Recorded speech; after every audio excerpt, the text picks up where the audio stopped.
त्याचं लावण्य पाहून पाहिजे होईल असा एकापेक्षा एक खूप बोला, तुम्हाला हवी का त्यातली एखादी? समोर राणी साहेब, आम्ही सवाल पुसलाय तर बडोजीला निश्चित केला, जबाब त्यानेच दिला पाहिजे.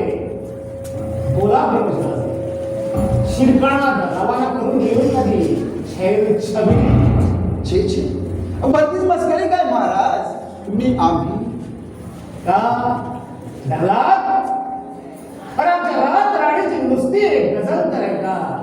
हमारे दिल को खराब करके हमी से उनकी शिकायत है.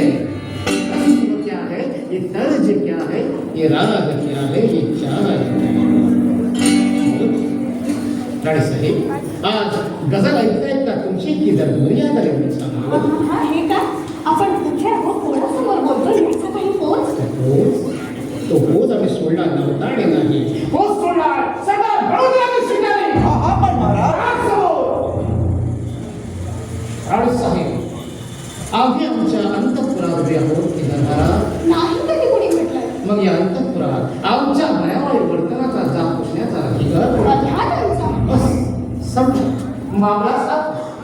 गणोजी राजे शौक करायचा तर तो उजळ माथ्याने करावा आणि केलेल्या शौकाची सजा भोगायची तर अंतःपुरात आमच्या जीवाच्या खलीजाकडून.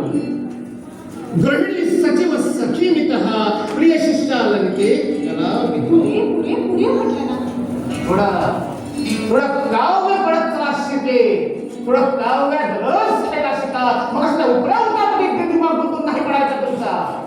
आम्ही अडाणी माणसं महाराज, माफ करा, पण हे काव्य बिव्य असले विषय आम्हाला कळत नाही. असं तर मग मतदान मिळवण्यासाठी खिंडीत गाठून स्वामींच्या